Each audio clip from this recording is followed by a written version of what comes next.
gloria de Dios. Desde New York para el mundo. Desde New York para el mundo. Para el mundo. En vivo, la palabra de Dios desde el Tabernáculo Bíblico Seguidores de Jesús. Dios es más glorificado mientras más satisfechos estemos en Él. En vivo. En vivo. Al aire. Este pasaje. Porque las cosas que se escribieron antes para nuestra enseñanza se escribieron, a fin de que por la paciencia y la consolación de las Escrituras tengamos esperanza. Esa es la razón que Pablo está esgrimiendo aquí en Romanos de por qué está la palabra de Dios hoy delante nuestro, ¿no? Si vemos allí en ese versículo, ¿qué encontramos? ¿Cuál es la razón por la cual Pablo dice que ha dejado la Escritura escrita? ¿Es para qué? Para nuestra enseñanza. ¿Y para qué nos está enseñando el Señor?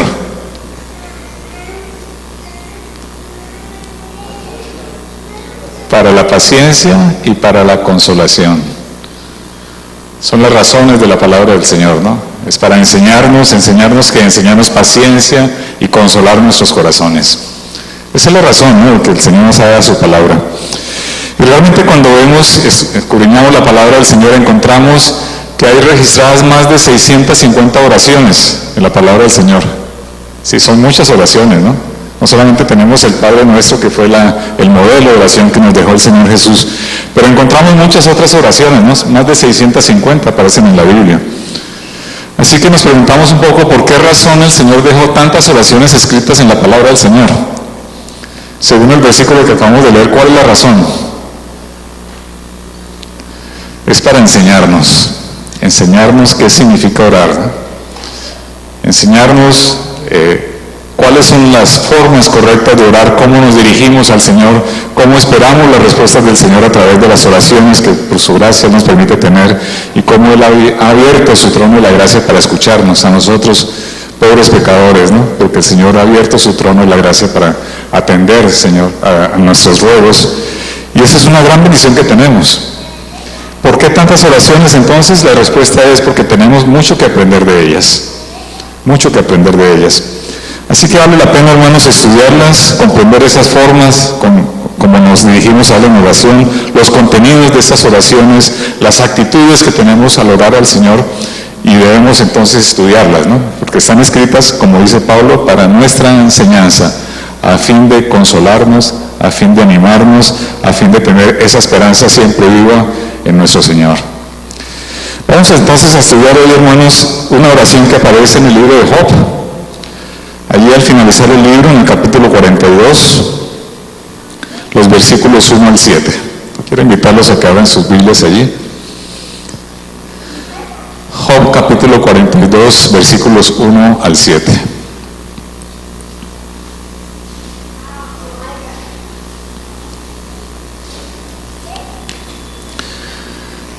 Dice la palabra lo siguiente: respondió Job a Jehová y dijo: yo conozco que todo lo puedes y que no hay pensamiento que se esconda de ti.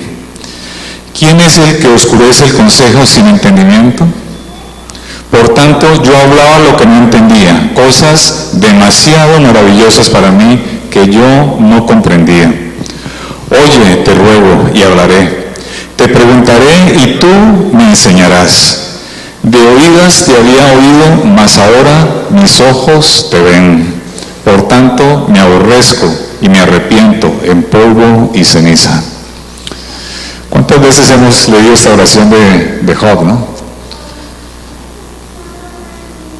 Pero tenemos, yo creo que muchas cosas aún que aprender de esta hermosa oración que Job está elevando allí. Es la última oración que aparece registrada en este libro de parte de Job hacia el Señor.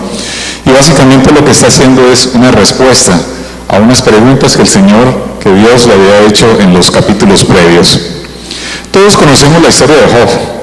¿Quién de los que están aquí no ha leído alguna vez el libro de Job? Todos la conocemos, ¿no?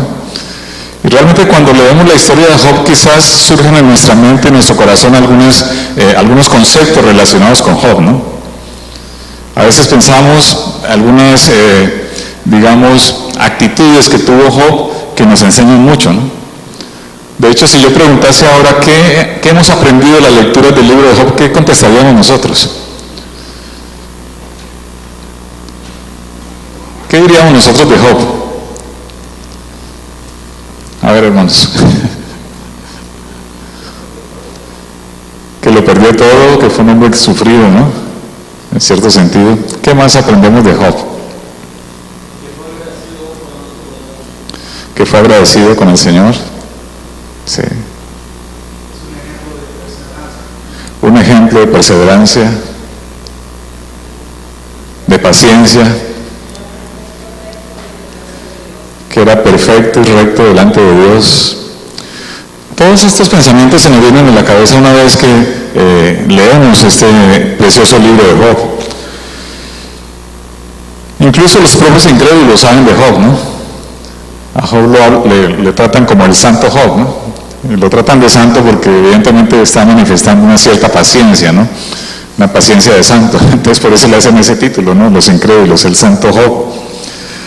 Nos habla entonces de la rectitud, de la justicia, ¿sí? También nos habla de las riquezas y cómo perdió todas sus riquezas, ¿no?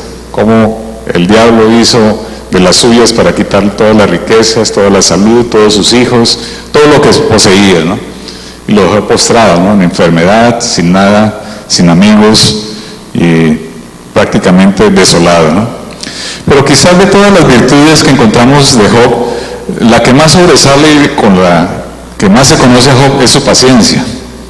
¿Sí? Creemos que Job fue un hombre muy paciente, una virtud que resulta muy extraña para nosotros hoy día, ¿no? La paciencia, una de las virtudes cristianas más extrañas hoy. ¿Por qué razón? Porque nos hemos acostumbrado a vivir en una sociedad en la cual todo es inmediato, ¿no? Queremos respuestas inmediatas a nuestras preguntas. Queremos que nos sirvan la comida rápida y por eso vamos a los centros donde la comida es inmediata, ¿no? Rápida, la comida rápida, de hecho la llaman de esa manera, ¿no? Queremos comida rápida, queremos conversaciones rápidas con el WhatsApp, ya casi ni formulamos las palabras completas sino medias palabras, porque queremos escribir rápidamente y que nos respondan rápidamente, ¿no? Vivimos en una cultura de la rapidez, de la inmediatez. Queremos todo rápido, ¿no? Y de alguna manera nosotros como pueblo del Señor nos hemos adoptado algunas de estas costumbres de la sociedad y queremos también respuestas rápidas de parte del Señor. Queremos que a las oraciones que le damos al Señor también Él nos responda con rapidez. Y nos volvemos impacientes, ¿no? Pensamos que el Señor no nos escucha. Pensamos que el Señor quizás nos ha olvidado cuando estamos pasando por situaciones difíciles. Y la paciencia, si realmente nos examinamos en nuestro corazón, es una virtud extraña para nosotros. Extraña para nosotros porque queremos eso, ¿no? Que el Señor nos responda rápidamente, ¿no? Es quizás la forma favorita de la interacción que nosotros tenemos con nuestros semejantes, con nuestros hermanos y también con el Señor. Queremos respuestas rápidas, ¿no? Soluciones rápidas a nuestros problemas. Queremos que los consejos que nos da el pastor solucionen nuestros problemas rápidamente, ¿no? Queremos recibir recetas con las cuales podamos seguir paso a paso y al final encontrar el rico plato, ¿no? Como si fuese eso. Sencillamente poner ingredientes aquí y allá y entonces al final tener ese plato favorito. Y buscamos muchas veces en eso, ¿no? Por eso los libros estos de autoayuda y los libros de recetas tienen tanto éxito delante de Dios, porque todas nuestras justicias son como trapos de inmundicia, dice Isaías, delante del Señor. Su santidad es tan perfecta, tan grande, tan maravillosa, que aún un hombre como Job, delante de Dios era un hombre pecador, necesitado de la salvación también. Entonces, ese es el mensaje de Job, hermanos. El mensaje de Job no es la exaltación de las virtudes de un hombre, sino la exaltación de la grandeza de Dios. Y esa es la razón de ser de este libro. El poder, la soberanía y la providencia de Dios aparecen muy exaltadas en este libro, mucho más que la paciencia y la justicia de Job. Encontramos entonces alrededor de esta oración que acabamos de leer del capítulo 42, voy a tratar básicamente 3 puntos importantes allí. Encontramos en primer lugar que esta es una respuesta de Job. Sí, el primer versículo del capítulo 42 dice: respondió Job a Jehová diciendo. Está dando una respuesta. Eso significa que ha habido unas preguntas previamente, ¿no? Por eso está la respuesta de Job, que es una oración que hace Job al Señor. Vale la pena estudiar entonces previamente cuáles fueron las preguntas de Dios. ¿Qué preguntó el Señor a Job para que Job expresara estas respuestas, ¿no? Pues las preguntas de Job comienzan a aparecer en los capítulos previos. Realmente, si nosotros analizamos todo el discurso, todo el libro de Job, vamos a encontrar una serie de interpelaciones, ¿no? Interpelaciones entre los amigos de Job y Job. Y solamente hasta el capítulo 38 entra en escena el Señor a expresar todo lo que él pensaba respecto a esa discusión que se estaba llevando a cabo entre Job y sus compañeros, ¿no? Sus amigos. Entonces en el capítulo 38 aparece el Señor ya expresando entonces lo que él tenía que decir. Y todo el capítulo 38, el 39, el 40 y el 41 está expresando esas preguntas que el Señor le hace a Job. Si no vamos a leerlo porque no nos da tiempo de leer 4 capítulos hoy, pero es interesante y los animo a que lo hagan en casa, leer esos últimos 4 capítulos de Job, porque entendemos allí cuál es la manifestación de Dios con la cual le pregunta a Job, una serie de preguntas que aparecen allí. Sin embargo, quisiera señalar 3 preguntas. Realmente todo el discurso o toda la respuesta que el Señor hace a las diferentes preguntas que están elaborando Job y sus amigos, dice al principio del capítulo 38 que el Señor responde desde un torbellino. Y a partir de esa respuesta el Señor comienza a preguntarle a Job: bueno, ¿es que tú te crees tan importante como para que sepas de dónde proviene el universo? Le pregunta Job. ¿Es que tú sabes de dónde salen las estrellas? ¿Tú has entendido que las estrellas estaban aplaudiendo en el momento que yo estaba haciendo la creación? Le dice el Señor a Job. ¿Tú sabes dónde se esconden los grandes misterios del mar? Y comienza así a hacer una serie de preguntas, ¿no? Son preguntas retóricas, o sea, preguntas en las cuales Dios no está esperando una respuesta, sino que está afirmando algo, ¿no? Está afirmando que Él es el creador, que Él es el omnipotente, que Él tiene el universo en sus manos, que no se les ha escapado de la mano absolutamente nada, ni siquiera la vida de Job. Y ese es el argumento que el Señor utiliza entonces en todos estos capítulos del 38 hasta el final. Pero quisiera señalar 3 preguntas importantes que aparecen allí. En el capítulo 40, si nos regresamos un poco, aparece allí en el versículo 2 la siguiente pregunta: ¿es sabiduría contender con el omnipotente? ¿Es sabio contender con el omnipotente?, le pregunta el Señor a Job. ¿Es sabio disputar con Dios? Una buena pregunta, ¿no? ¿Qué tiene de sabio esto? ¿Qué tiene de sabio esto? ¿Y cuál fue la respuesta de Job? Versículos 4 y 5, allí aparecen, ¿no?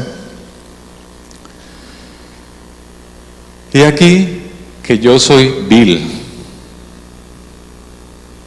dice Job. Contrasta esto quizás un poco con la imagen que nosotros tenemos de Job, ¿no?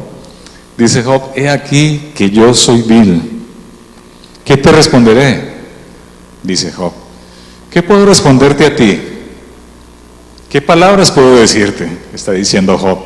Mi mano pongo en mi boca. Ese gesto, ¿no?, que hacemos cuando nos tapamos la boca porque no tenemos una respuesta frente a una afirmación tan contundente como la que estaba haciendo el Señor en esos capítulos 38 al 40. Pongo mi mano sobre mi boca. Una vez hablé, mas no responderé. Aún 2 veces, mas no volveré a hablar. Es la respuesta de Job a esa pregunta, ¿no? ¿Es sabio contender con el omnipotente? Una buena pregunta para hacernos hoy día, ¿no? ¿Es sabio contender con el omnipotente? ¿Es sabio preguntarle al Señor o quizás reclamarle al Señor por qué las cosas no nos salen como pensamos que deberían salir? ¿Es sabio hacer eso delante del Señor? ¿Es sabio señalar al Señor como el culpable de muchas dificultades que aparecen en la vida? No, ¿cierto? Si nosotros somos viles, quizás lo mejor que podemos hacer es taparnos la boca con nuestra mano y callar delante del Señor. Porque ¿quiénes somos nosotros, hermanos, para hacerle algún reclamo al Señor? Nadie, ¿no? No somos nadie, somos viles delante de Él. La segunda pregunta que aparece ya en el versículo 8 de ese mismo capítulo, le pregunta el Señor a Job la siguiente pregunta: ¿invalidarás tú también mi juicio? ¿Me condenarás a mí para justificarte tú? Duras preguntas, ¿no? Duras preguntas. Si las analizamos con detenimiento, son preguntas que son muy fuertes, ¿no? Muy fuertes, la que formulamos anteriormente, ¿no? Es sabio contender con el omnipotente, y ahora esta otra: ¿invalidarás tú mi juicio? ¿Invalidarás tú mi juicio? ¿Me condenarás a mí para justificarte tú? Son preguntas importantes, ¿no? Y también son preguntas muy actuales. No sé cuántos de ustedes, hermanos, se han encontrado con personas impías que hacen estas preguntas, que dicen cosas para invalidar la ley de Dios, para justificarse en ellos, ¿no? Invalidan lo que dice la palabra de Dios para buscar su propia justicia, para buscar sus propias excusas. Muchas personas quizás hemos encontrado por el camino de la vida que se han apartado de los caminos del Señor porque han intentado justificarse en sí mismas e invalidan lo que el Señor dice en su palabra. Y quedan expuestos entonces delante de esa palabra tan fiel y tan verdadera como es la palabra del Señor, ¿no? Son preguntas entonces muy actuales que hoy el Señor también formula a nuestra sociedad. ¿Me condenarás a mí para justificarte tú? ¿Me condenarás a mí? Ustedes han escuchado esas preguntas, ¿no? ¿Por qué suceden esas tragedias que vemos que suceden en el mundo? ¿Por qué suceden esas catástrofes, no? ¿Sí? Y decimos, ¿qué razón tiene el Señor para hacer para permitir que se ejecuten estas acciones, ¿no? Y vienen inquietudes a nuestro corazón, y vienen preguntas que no podemos responder. ¿Por qué razón mi hijo se porta de esta manera? ¿Por qué razón mi padre o mi familiar no se convierte al Señor si le he expuesto el Evangelio tan claramente y no lo entiende, ¿no? Y le hacemos como el reclamo al Señor, ¿no? Y el Señor nos dice así: ¿invalidarás tú también mi juicio? Le pregunta a Job. ¿Me condenarás a mí para justificarte tú? Preguntas tremendas, hermanos. La tercera pregunta la encontramos en el capítulo 41. El capítulo 41, versículos 10 y 11. ¿Quién podrá permanecer delante de mí? Pregunta el Señor. ¿Quién me ha dado a mí primero para que yo lo restituya? En otras palabras, el Señor está diciendo: ¿qué te debo yo a ti? ¿Qué te debo yo a ti? ¿Tú me has dado algo para que yo te deba algo? Eso es básicamente lo que el Señor le está preguntando a Job, ¿no? ¿Qué me has dado tú a mí para que yo tenga que deberte algo? ¿Me has hecho algún favor? Son preguntas contundentes, muy fuertes, ¿no? Esa es la forma del trato de Dios con Job. Un trato fuerte, ¿no? Yo creo que el Señor nos pregunta eso a nosotros y quedamos desmayados, ¿no? ¿Cómo el Señor me pregunta esto? Y el Señor le está preguntando esto a Job, aquel hombre tan extraordinario que admiramos por su paciencia, por sus grandes virtudes, por su rectitud. Y el Señor le dice esas preguntas: ¿quién podrá permanecer delante de mí? ¿Quién me ha dado a mí primero para que yo restituya alguna cosa? Y le suena ese versículo, ¿no? Pablo lo menciona más adelante en el texto, ¿no? Y en Romanos el capítulo 11 vuelve a decir lo mismo. ¿Quién le ha dado a Dios algo para reclamarle al Señor? Si lo único que le hemos dado al Señor es deshonra, lo único que le hemos dado al Señor es nuestro pecado, nuestra maldad, la suciedad de nuestro corazón, los pensamientos impuros, las palabras necias que muchas veces pronunciamos, eso es lo que le hemos dado al Señor. Por eso la gracia es tan importante, hermanos. Porque es que si no fuese por la gracia del Señor, estaríamos destituidos absolutamente de la presencia del Señor y no tendríamos ninguna oportunidad delante de Él. Ni siquiera Job la tenía, mucho menos nosotros, ¿no? Que realmente no nos destacamos por las virtudes que tenía Job. Así que son preguntas muy retadoras, preguntas que nos llevan a reflexionar delante del Señor. ¿Qué derecho tenemos para presentarnos de Él, quizás a reclamarle alguna cosa? Son preguntas entonces que nos ayudan a introducir esta oración de Job, la oración que aparece en ese capítulo 42. Entonces, conociendo estas preguntas que el Señor le está formulando a Job, entendemos ahora sí esta oración que Job hace en el capítulo 42, ¿no? Respondió Job al Señor y le dice esto: yo conozco que todo lo puedes y que no hay pensamiento que se esconda de ti. La primera respuesta de Job: conozco que tú lo puedes absolutamente todo, que no hay pensamiento alguno que se esconda de ti. Somos libros abiertos delante del Señor, somos transparentes delante de Él. No podemos esconder absolutamente nada en lo más profundo de nuestro corazón. El salmista lo decía, ¿no? ¿A dónde huiré de tu espíritu? Si es que si bajo lo más profundo de la tierra, allí tú me mirarás. Si subir hasta lo más alto del cielo, allí tú me verás. ¿Quién podrá esconderse delante del Señor? Nadie, absolutamente nadie. Así que los atributos que reconoce Job en este versículo 2 de la oración que estamos estudiando esta noche, ¿cuáles son? Dice, yo conozco que todo lo puedes. ¿Qué atributo del Señor aparece allí reflejado? Aparece el atributo de la omnipotencia de Dios. Todo lo puedes, Señor. Todo lo puedes tú. Y además dice, no hay pensamiento que se esconda de ti. ¿Qué atributo del Señor aparece reflejado en esa afirmación de Job, en esta oración? La omnisciencia de Dios, ¿no? Sí. Allí Job está reconociendo al menos estos dos atributos del Señor. El Señor tiene muchos atributos, ¿no? Hay algunos que nosotros podemos reconocer por la palabra revelada y quizás tienen muchísimos más que el Señor no ha revelado, que son misterio para nosotros, pero que tenemos la esperanza de que un día los vamos a conocer, ¿no? Nuestra mente es incapaz de conocer a Dios. Conocemos algunos de sus atributos como estos que el Señor ha revelado aquí, ¿no? La potencia de Dios, su gran omnisciencia, que todo lo conoce. Nada podemos esconder delante de Él. Y esto debería humillarnos, ¿no? Delante del Señor. Debería humillarnos delante de Él. Job acababa de escuchar toda la argumentación de Dios presentada en esos capítulos del 38 al 41, comenzando desde ese torbellino en el cual el Señor se le presenta a Job, ¿no? Porque era un torbellino allí, o sea, no era un sitio pacífico, no era un torbellino. Imaginemos una especie de ciclón, ¿no? Sí, allí se presentó Dios delante de Job y comenzó a darle toda la argumentación desde el capítulo 38, que es una argumentación muy interesante que yo los invito, vuelvo y repito, a leerlos con detenimiento. Es una evidencia contundente del Señor, del poder de Dios.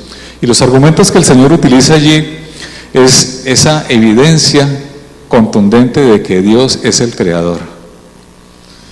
Y si avanzamos en todos los versículos y toda la narración que hace el Señor en esos capítulos, vemos que Él está diciendo, yo he creado todo lo que tú ves.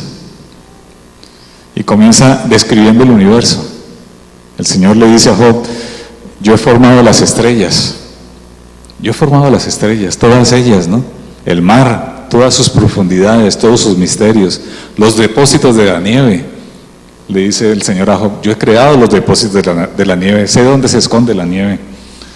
Las estrellas, las constelaciones, habla de las Pléyades, habla del Orión, habla de la Osa Mayor. Todo eso para el Señor era ya conocido porque Él los creó. Él las formó. Él estableció las leyes de los cielos, dice en uno de los versículos. Yo he creado y he designado las leyes de los cielos. Las leyes con las que se rigen todos los planetas del universo son decretos del Señor, maravillosos decretos.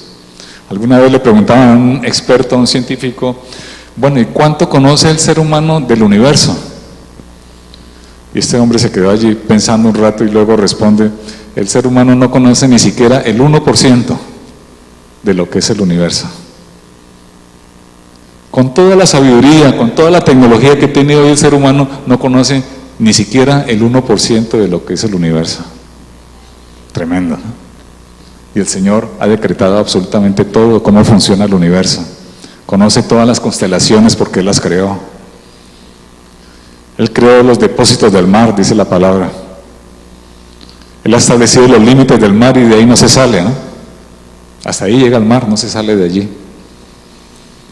Y si uno ve toda la naturaleza, esa creación tan perfecta del Señor, de verdad que se queda admirado de las maravillas de la naturaleza, ¿no?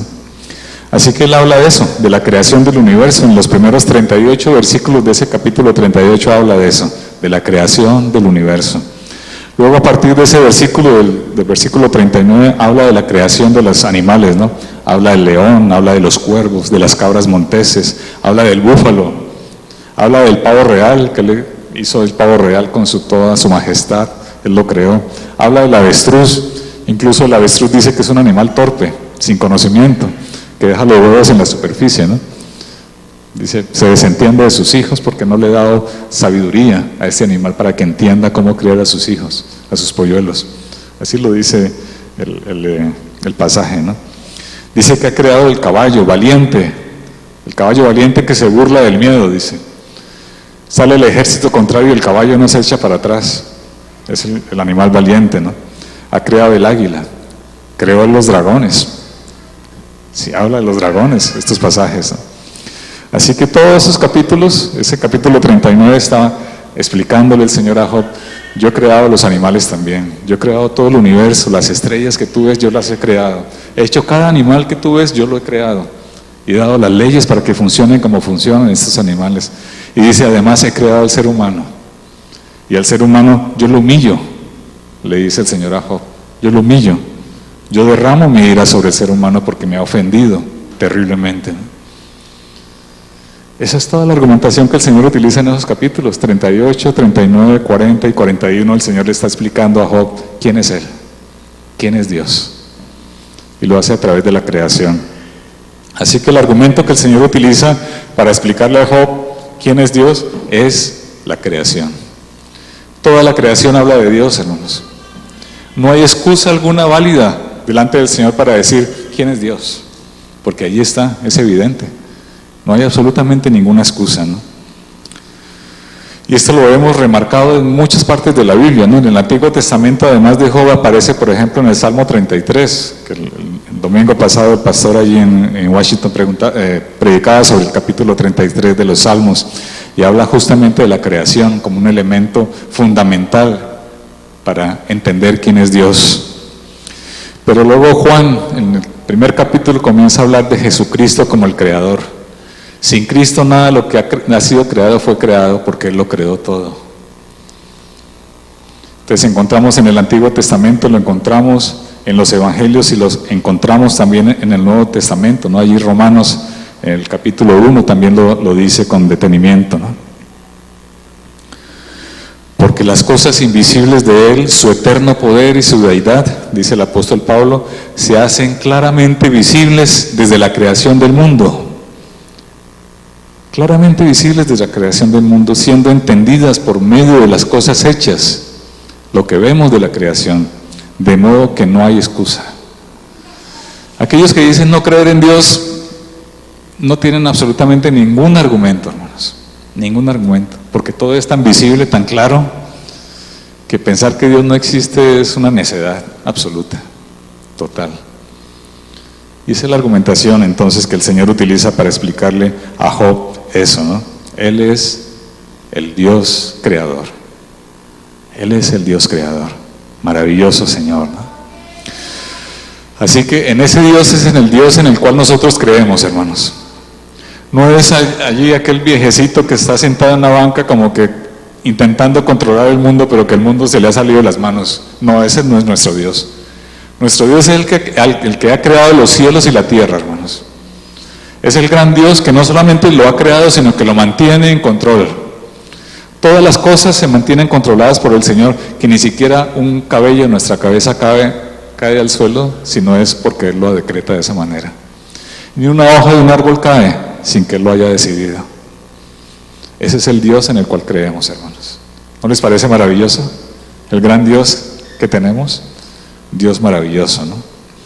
Su omnipotencia y su omnisciencia.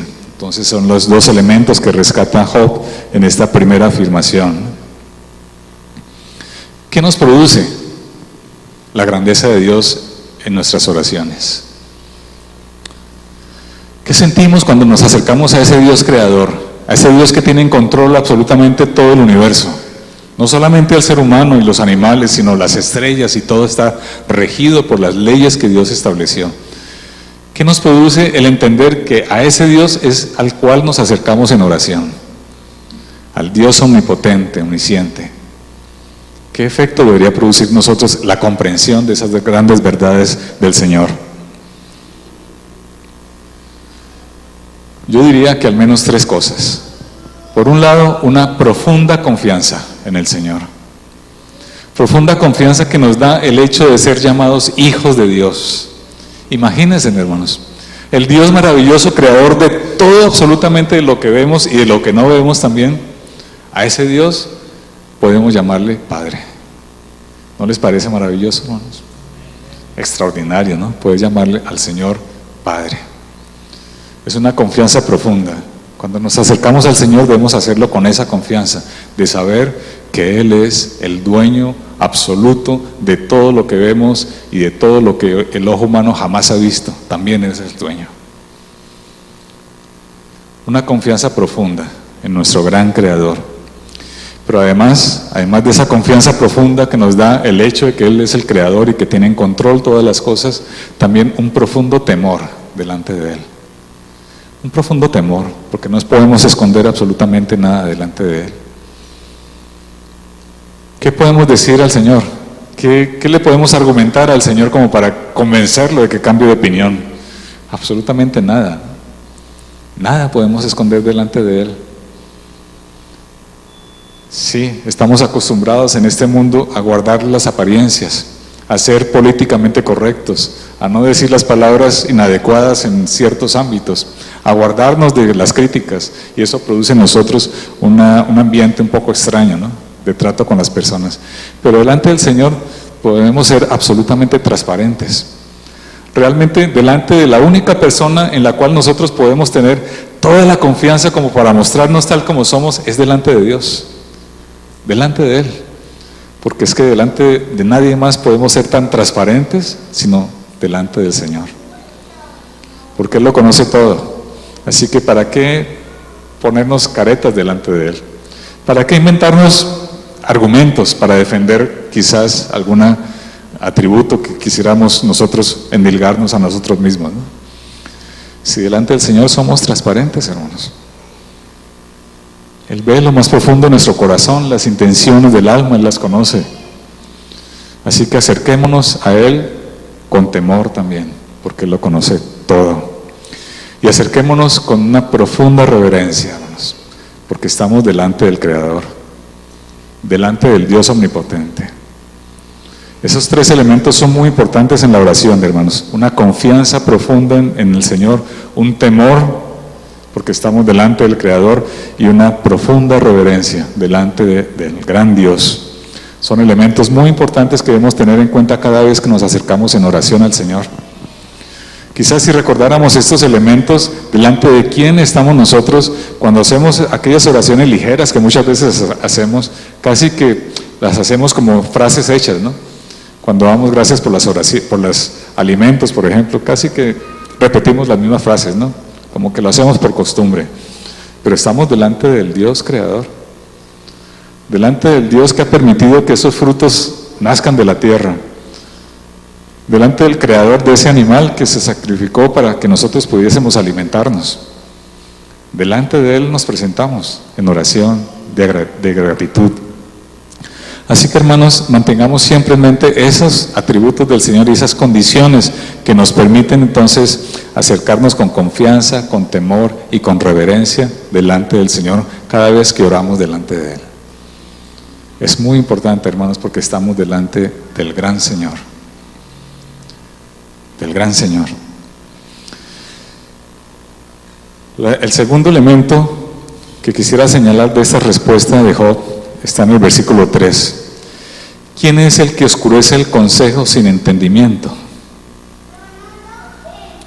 Job hace esta pregunta. ¿Quién es el que oscurece el entendimiento? Job, de alguna manera, con esta pregunta lo que está es confesando que él mismo se acercaba al Señor sin conocerle, sin entender quién era Él. Casi que él está diciendo: yo me he portado tan bien delante de ti, Señor, que no entiendo por qué me estás tratando de esa manera. ¿Cuántas veces hemos hecho eso delante del Señor?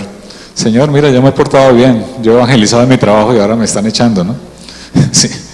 Yo he compartido con mi jefe y ahora le sube el sueldo al otro que se porta mal, que llega tarde al trabajo y a mí me mantiene con el mismo sueldo. ¿Cuántas veces nos hemos acercado a los jóvenes, les digo esto? ¿Por qué saqué esta nota tan mala si yo estudié toda la noche y me clavé allí a estudiar y para sacar una buena nota, y el compañerito que sacó la copia allí sacó mejor nota que yo? Y siempre andamos con esas comparaciones, haciéndole reclamos al Señor, ¿no? ¿A ustedes les ha pasado eso? A mí me ha pasado, hermanos. Lo confieso, me ha pasado eso. Muchas veces he reprochado al Señor porque quizás a otros les ha ido mejor que a mí, que soy hijo de Él, ¿no? Es por eso, ¿no? Porque hay un oscurecimiento del conocimiento de Dios. Y eso es lo que dice Job, ¿no? Esa pregunta que hace Job en ese versículo: ¿quién es el que oscurece el consejo sin entendimiento? Está diciendo: yo no te conocía. ¿Realmente quién eres tú?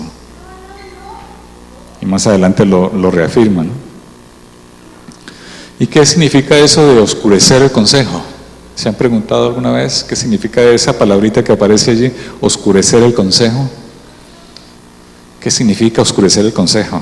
Una buena pregunta, ¿no? Oscurecer significa ocultar, ¿no? Significa poner detrás, significa como apagarlo, como esconderlo, ¿no? Ponerlo en un sitio en donde no se ve, como camuflarlo. Eso es lo que significa esconder. Si uno mira en el diccionario, la palabra esconder es eso, ¿no? Poner detrás de algo para que no se vea. Y muchas veces el ser humano lo que ha hecho con la palabra de Dios es eso, esconderla, ponerla en un rincón. Y me temo, hermanos, que muchas veces como cristianos hacemos eso. Estamos viviendo en el día a día, en nuestro trabajo, en la escuela, en el vecindario, y lo que hacemos es como esconder la palabra, ¿no? Como que no cobre vida en nosotros para poderla manifestar y ser luz en medio de las tinieblas. Oscurecemos el consejo del Señor. Oscurecemos entonces todas esas revelaciones que el Señor ha dado, ¿no? En 2 Corintios aparece con claridad la definición de eso, de qué oscurece el conocimiento de Dios. Dice este versículo lo siguiente, 2 Corintios 4:4, entre los cuales dice, o sea, entre los que se pierden, el Dios de este siglo, dice Pablo, cegó el entendimiento de los incrédulos, para que no les resplandezca la luz del Evangelio, de la gloria de Cristo, el cual es la imagen de Dios. ¿Quién es el que oscurece el consejo? Es la pregunta de Job, y la respuesta la da Pablo aquí: el Dios de este siglo. Ahora bien, podríamos preguntarnos: ¿y quién es el Dios de este siglo? La respuesta que nos sale inmediatamente pues es el diablo, ¿no? El diablo es el Dios de este siglo. Pero realmente hay una respuesta más amplia que echarle la culpa al diablo, ¿no? Somos nosotros mismos, hermanos. Son los dioses que nos levantamos en nosotros mismos. Ustedes saben, hermanos, que nosotros somos expertos en levantarnos dioses, en levantarnos ídolos. Muy fácilmente nos levantamos ídolos. ¿Sí? Hacemos ídolos de nuestro trabajo, por ejemplo.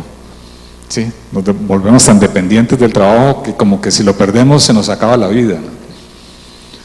Hacemos dioses de nuestra familia y dedicamos todo nuestro esfuerzo, toda nuestra energía para mantener a nuestra familia. Yo no estoy diciendo que no la mantengan, es un deber mantener la familia, ¿no? Pero si eso se convierte en el centro de nuestra vida, si eso se convierte en el asunto más importante para nosotros, estamos desplazando a Dios del corazón, del trono que le pertenece al Señor, y estamos poniéndolos como ídolos delante del Señor. Y Dios detesta la idolatría, hermanos. Si hay un pecado que Dios detesta, ese pecado es la idolatría. El que le desplacemos de nuestro corazón y que hagamos de otro asunto, de otra persona o de algún elemento nuestros ídolos, ¿no? Hay un libro que es muy interesante, ¿no? Se llama Los ídolos del corazón. Sería bueno que lo leyéramos porque también habla de esto, ¿no? Hay ídolos en nosotros. Y nosotros debemos pedirle al Señor que nos ayude a identificar esos ídolos que hay en nuestro corazón para irlos apartando, ¿no? Irlos sacando de nuestro corazón. Dejar de darle tanta importancia a cosas que no merecen la importancia que tienen, ¿no? El deporte, por ejemplo, para algunos es ídolo. Yo vengo de España y para los españoles el fútbol es un ídolo. Es un ídolo. Uno va a un estadio de fútbol de España y es como la iglesia de ese ídolo, ¿no? ¿Sí? Y todos los aficionados le hacen venia a los jugadores, porque para ellos ese es el ídolo. Y uno ve en los restaurantes a las personas mayores quizás, o los que no tienen trabajo, uno pasa por el lado y siempre están hablando de fútbol. Siempre están hablando de fútbol, que quién metió el gol, que se van a vender a Messi, que se van a cambiar a Cristiano Ronaldo. Están hablando de esos temas tan triviales, ¿no? Y han hecho del fútbol su ídolo. Para otros el ídolo es la diversión. Ese es su ídolo. Y viven para eso, ¿no? Trabajan para eso, para poder ir el fin de semana a divertirse. Y en eso se ha convertido su ídolo. El ocio, ¿no? Para otros el ídolo es el teléfono móvil. Sí, nos hemos enganchado al móvil, tanto que si lo dejamos en casa, como que salimos y nos sentimos como desnudos, ¿no? Como que nos dejamos allí la vida, ¿no? Con el teléfono móvil. ¿A cuánto les ha pasado eso? Sí. Muchos, ¿no? Y uno ve a los chicos allí con los audífonos puestos en todo momento, ¿no? Antes uno se subía al metro y uno podía ver a las personas, hablar con ellos, quizás establecer una conversación. Hoy uno se sube al metro y ¿qué es lo que ve? Todas las personas ahí con los pulgares moviéndolos, ¿no? Rapidito. Eso es lo que uno ve en el metro. Ya no ve las personas hablando, ¿no? Están chateando, hablando con otros. Y se ha convertido en un ídolo, ¿no? Esa forma de comunicación. Así que tenemos, hermanos, muchos ídolos que debemos ir descubriendo y rogando al Señor que nos ayude a entender que eso realmente puede estar desplazando nuestra relación con el Señor.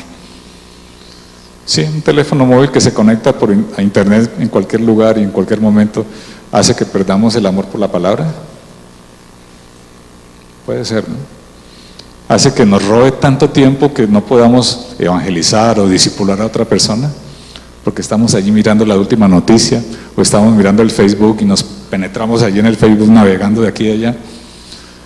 Sí, quizás buscando la última noticia del amigo por allá de hace 20 años, que no hemos vuelto a ver. Y pasamos allí la vida, ¿no? El tiempo. Y se convierte en nuestros ídolos. Roguemos al Señor que nos ayude a identificar esos ídolos, hermanos. Eso entonces es lo que oscurece el consejo sin entendimiento. Esos ídolos.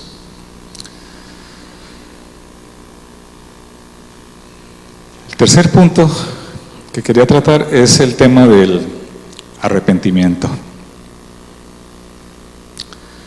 Dice Job: por tanto, yo hablaba lo que no entendía. Dice Job: cosas demasiado maravillosas para mí que yo no comprendía. Oye, te ruego y hablaré, te preguntaré y tú me enseñarás.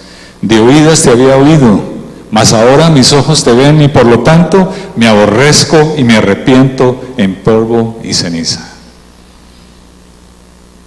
Tremendo, ¿no? El resultado de conocer al Señor.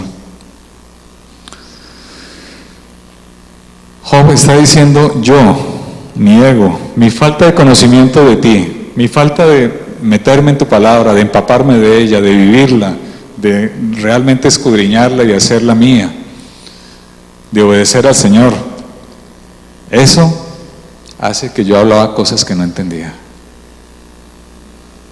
Son cosas tan maravillosas que la única manera de entenderlas, hermanos, es entrando a la palabra y rogando al Señor que su Espíritu haga que nosotros podamos entender su palabra. Hermanos, por esta palabra ha muerto mucha gente en este mundo.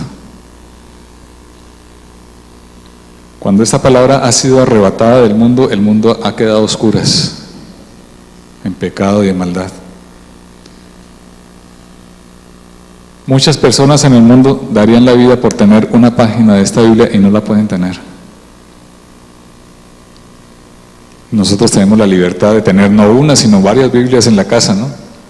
¿Cuántas veces la abrimos durante la semana para escudriñar en ella las verdades del Señor?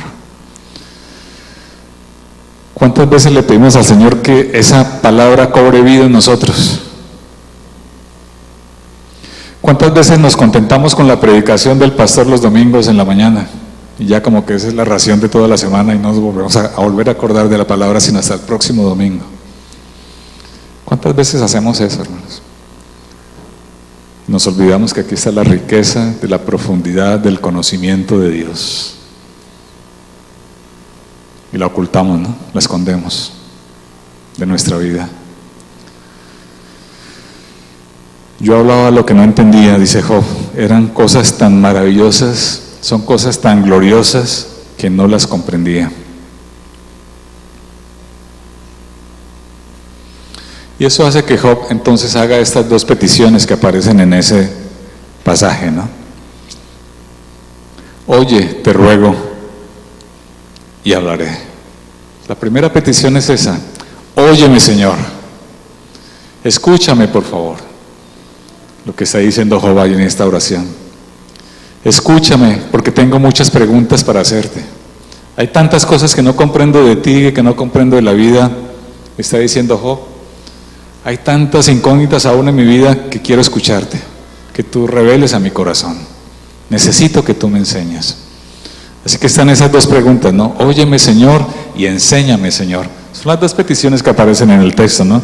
Oye, te ruego y hablaré, te preguntaré y tú me enseñarás. Señor, escúchame. Señor, enséñame. Son dos elementos muy importantes en la oración, hermanos. ¿Cuántas veces gastamos tiempos orando al Señor por nuestros propios elementos egoístas, ¿no? Señor, dame aquello, Señor, haz esto, Señor, provéeme esto.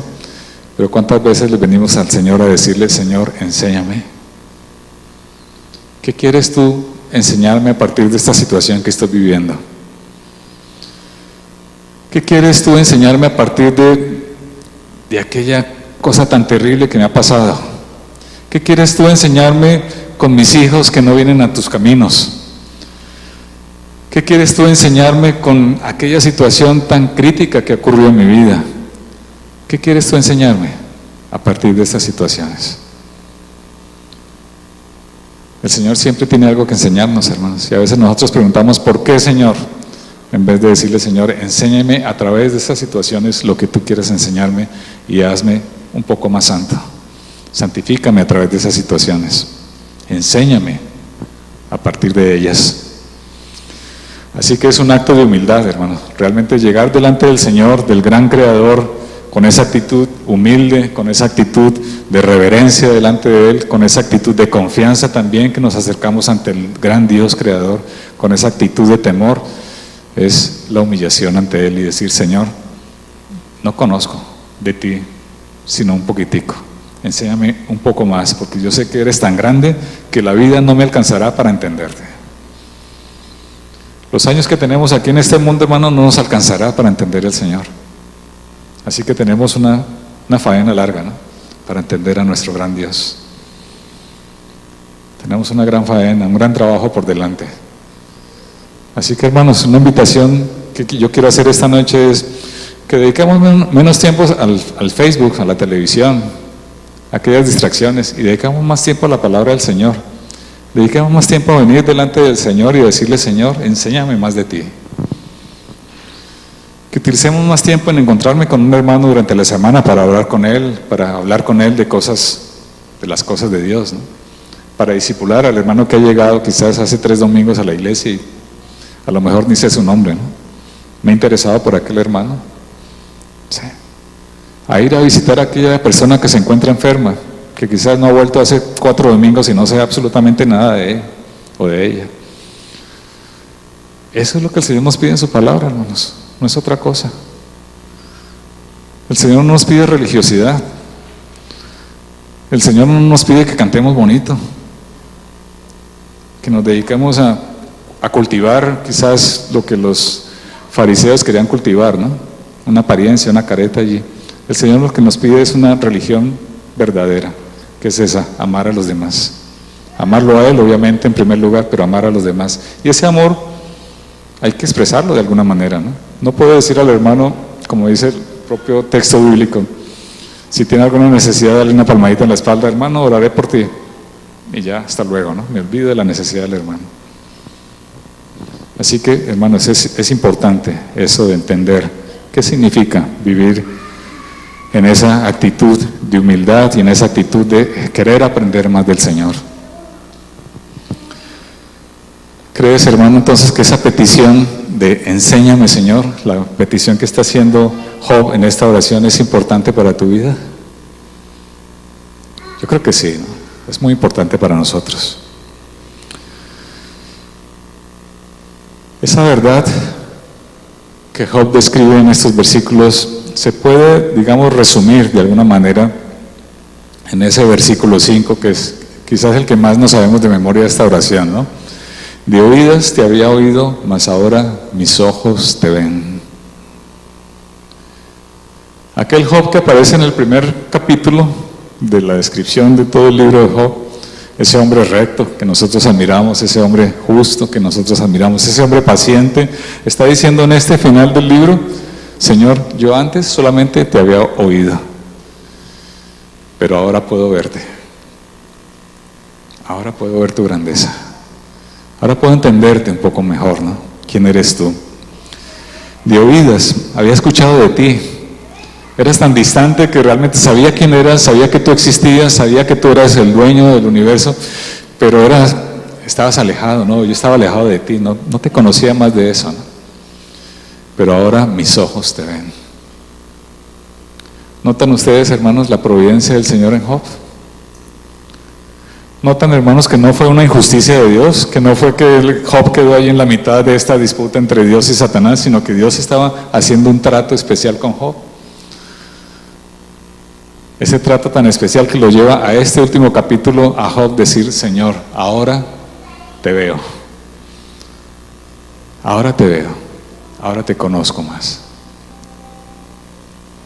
Antes escuchaba de ti, pero ahora el trato que tú has hecho en mi vida ha producido ese fruto. Ahora puedo admirar tu grandeza.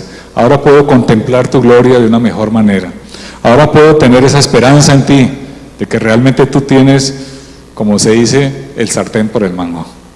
Ahora yo sé que tú eres el dueño del universo, pero no solamente el dueño, sino que controlas absolutamente cada detalle de mi vida. Porque cada uno de esos tú lo conoces. Y como sé que tú lo conoces, entonces me humillo delante de ti y te pido, por favor, enséñame más de ti. Enséñame más de ti porque quiero conocerte mejor. Qué bueno, hermanos, que podamos decir eso un día, ¿no? Decir: Señor, había escuchado de ti, había escuchado las predicaciones del pastor cada domingo. Muchas predicaciones, ¿no? ¿Cuántas predicaciones hemos escuchado en la vida? ¿Ustedes han hecho la cuenta? ¿Cuántas predicaciones hemos escuchado? ¿Y cuántas de ellas las hemos apropiado en nuestro corazón? Yo creo que ese balance tenemos que hacerlo con más frecuencia, ¿no? Para poder decir eso que hizo Job: de oídas te he oído, pero ahora puedo contemplarte a ti. Ahora puedo contemplar tu gloria, saber que tú eres grande, saber que en ti tengo esperanza, saber que puedo estar firme en ti, saber que puedo decir como dijo Pablo, ¿no? Nadie me podrá arrebatar de tu mano. Ni la muerte, ni la vida, ni príncipes, ni potestades, ni el más acérrimo enemigo de Dios podrá arrebatarme de tu mano, porque tú me tienes asido de ella. Qué glorioso es el Señor, ¿no? Estamos en manos de Dios, hermanos. Y nadie nos podrá arrebatar de la mano de Dios. Nadie. Ni la muerte ni la vida nos podrá separar del amor de Dios. Porque ese amor es en Cristo. Ese amor es en Cristo, y Cristo pagó un precio en la cruz del Calvario para que nosotros podamos estar en las manos de Dios.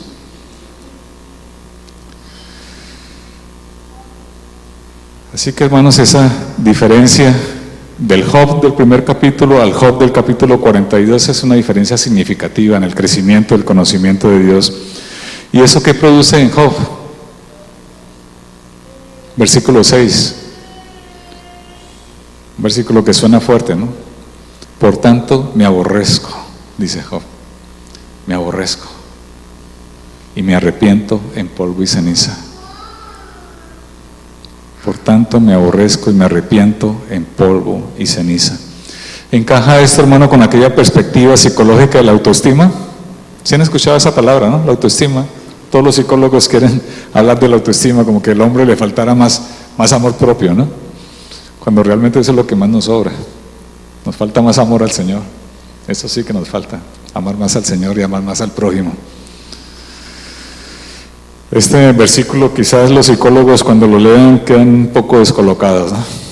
Por tanto me aborrezco y me arrepiento en polvo y ceniza. Porque sé que ante tu santidad, ante tu grandeza, yo soy solamente un vil pecador. Es lo que está diciendo Job. ¿Quién soy yo delante de ti? ¿Quiénes somos nosotros delante del Creador que ha creado el universo? Somos viles, hermanos. Por tanto, me arrepiento en polvo y ceniza. ¿Saben qué significa la palabra aborrecer? En el diccionario, bueno, algunos dirían aborrecer significa como odiarnos, ¿no? Sí, pero realmente no significa odiarnos. Significa tener un rechazo de nuestro egoísmo. La palabra aborrecer significa rechazar. Y cuando Job dice me aborrezco, entonces está diciendo yo rechazo mi ego, rechazo mis pretensiones con tal de agradarte a ti, Señor. Rechazo lo que quiere mi carne con tal de agradarte a ti porque tú eres santo.